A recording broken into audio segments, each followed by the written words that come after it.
चंद्रभान नाम का एक राजा था। उनका जो राज्य था बड़ा ही समृद्ध था। राज्य के प्रजा प्रसन्न और संतुष्ट थी। उनका राज्य दिन दुगनी रात चौगुनी उन्नति कर रहा था। किसी तरह का कोई झगड़ा उस राज्य में नहीं होता था। सब मिलजुल कर हंसी खुशी से रहते थे। इस बड़े राज्य के बिल्कुल पड़ोस में एक छोटा राज्य था, जहाँ कृष्ण देव राय नाम का राजा राज्य करता था।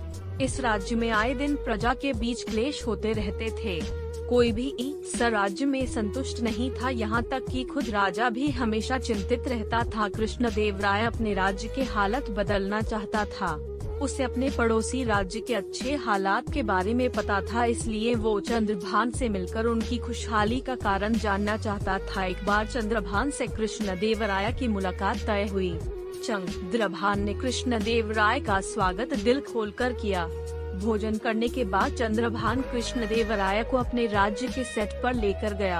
वहां भी गए कृष्ण देव राय ने देखा कि हर जगह लोग बड़े सुखी और संतुष्ट हैं। कृष्ण देव राय चंद्रभान की प्रशंसा करते हुए कहा, यह तो मानना पड़ेगा कि आपने अपनी प्रजा को बड़े सुख में रखा है और उनके बीच शायद कभी झगड़े होते भी हो गया नहीं। मेरा राज्य छोटा है, फिर भी आए दिन मेरी प्रजा में झगड़ा होता रहता है।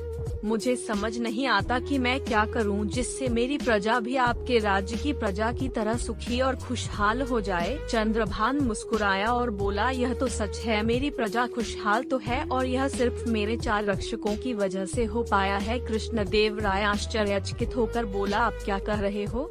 मेरे पास रक्षकों की पूरी फौज है और आप कह रहे हो कि आपके 4 रक्षकों की वजह से आपका राज्य इतना सुखी है, यह कैसे हो सकता है? चंद्रभान बोला, हाँ 4 रक्षक, लेकिन ये 4 रक्षक कोई सामान्य नहीं है, यह बड़े अद्भुत रक्षक है। चलो मैं तुम्हें इन 4 रक्षकों के बारे में बताता हूँ।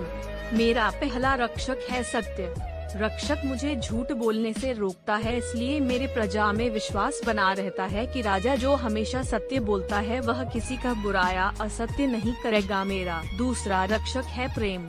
यह रक्षक मुझे अपने प्रजा से घृणा करने से रोकता है, जिससे मैं मेरी प्रजा का दिल जीत पाता हूँ। कृष्णदेव राय उत्साहित होकर बोला, और तीसरा रक्षक कौन है? मेरा तीसरा रक्षक है त्याग। इसी रक्षक के बदौलत में मैं लालच का त्याग करके अपने प्रजा का हित हमेशा सोच सकता हूँ। हर राजा के पास यह रक्षक होना चाहिए, जिससे वह स्वार्थी न होकर प्रजा की भलाई के बारे में पहले सोचे। जो राजा स्वार्थी होता है वह हमेशा अपने खजाने को भरने की फिराक में रहता है, उसे अपनी प्रजा की कोई पड़ी नहीं होती। आखिरी और चौथा रक्षक है न्याय। जब प्रजा को एक राजा पर ये भरोसा हो जाए कि राजा किसी के साथ अन्याय नहीं होने देते, तब प्रजा खुद भी न्याय संगत व्यवहार करने लगती है।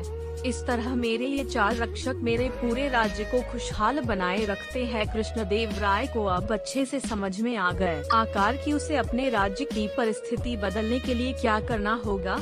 उसने चंद्रभान को आभार प्रकट किया और प्रसन्न मन से अपने राज्य लौट गया। दोस्तों, ये 4 रक्षक सिर्फ किसी राज्य को ही खुशहाल बना सकते हैं ऐसा नहीं है, बल्कि ये किसी परिवार, संगठन, गांव, कंपनी को भी खुशहाल बना सकते हैं। इसलिए अपने जीवन में सत्य, प्रेम, त्याग और न्याय को साथ लेकर आगे बढ़े। दोस्तों, आपको ये कहानी कैसी लगी हमें कमेंट करके जरूर बताइए।